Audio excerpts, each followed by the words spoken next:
Hey everyone, this is Tim from Your Six Studios. Today in this video, I'm going to show you how to turn on audio focus on your PlayStation 5 so you can hear footsteps or low boost sounds a little bit easier. So you can just press the PlayStation button, go to the quick menu, and if you go to sound now, there's an option way under here under sound for audio focus accessibility options.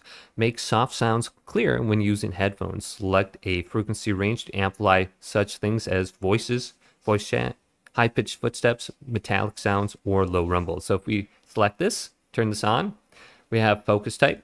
I think the best one for footsteps is boost quiet sounds, amplify low volume sounds in a wide range of frequencies, but you have three other ones too.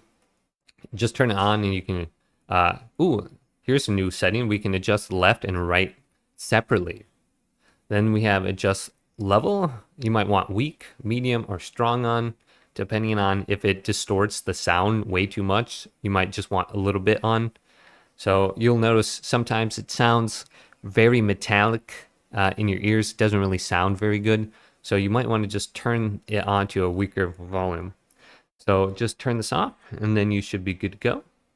Hopefully this video did indeed help you out. Did leave a big thumbs up and subscribe to my channel down below.